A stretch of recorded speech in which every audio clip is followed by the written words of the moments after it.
7 বছৰ কাৰাদণ্ড কৰিছিল। কাৰাদণ্ড দি মানুহজনক নিপাত কৰি পেলাইছিল। ক'ত নিছে, ক'ত কেনেকে মাৰিছে, সেই কথা যদি উপলব্ধি কৰা গাৰ নোম শিয়ৰি উঠে। শ্বহীদ মুকুন্দ কাকতি, পিয়লি ফুকন কিয় আমি উদযাপন কৰোঁ, প্ৰতি বছৰে কৰি থাকোঁ। পৰাধীন অসম এখন আমি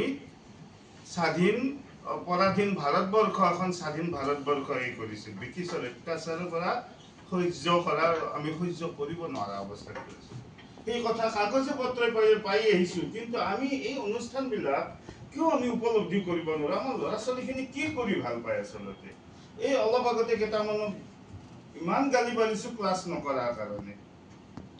এই ৰুমত কলেজক আহিব, ৰুমত যাই বহি থাকিব। কিবা এটা অনুষ্ঠান পাতিম, তাতো ৰুমৰ পৰা মাতি আনিব লাগিব।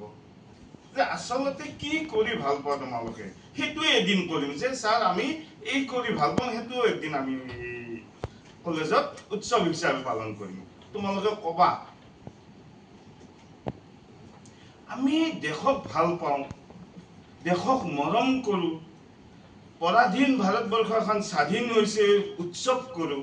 সেই কথাবিলাকে আমি আলাপ আলোচনা, সেই উৎসৱবিলাকে আমি আমাৰ মনলৈ অহা আগৰ স্মৃতি ৰোমন্থন কৰা, সেই কথাবিলাকে উপলব্ধি কৰিব আমি এই সভাবিলাক পাতোঁ।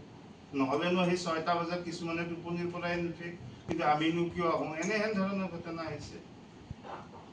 মৰমৰ ছাত্ৰ ছাত্ৰীসকল, এইটো কথা সদায় উপলব্ধি কৰিবা। যিয়ে দেশক ভাল পাব, যিয়ে মাতৃভূমিক ভাল পাব, যিয়ে মা দেউতাক শ্ৰদ্ধা কৰিব, সি সদায় এদিন ভাল মানুহ হ'ব। নহ'লে এই পাঠ্যপুথিৰ কেইটামান আখৰ শিকি একো কৰিব নোৱাৰে, একো কৰিব নোৱাৰে।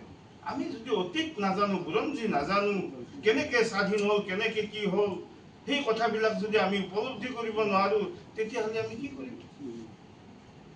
মোৰ দেউতা কোন আছিল, মোৰ দেউতাৰ দেউতা কোন আছিল, সেই কথাখিনি যদি নাজানো, আমি কেনেকে কৰিম? গতিকে ইতিমধ্যে উজ্জ্বল ছাৰে বৰ ধুনীয়াকে কৈছে। বহুত নিৰীহ মানুহ 2004 চনত সৰু সৰু ল'ৰা ছোৱালী তেওঁলোকেও স্বাধীন ভাৰতবৰ্ষৰ এই আনন্দ উপভোগ কৰিব আহিছিল, কিন্তু আততায়ীয়ে তেওঁলোকক বম ব্লাষ্ট কৰি মাৰি পেলালে। আমাৰ মাজৰে আছিল তেওঁলোকৰ মনত নতুন সপোন আছিল, নতুন আশা আছিল, কিন্তু এই আততায়ীবিলাকে মাৰি পেলালে।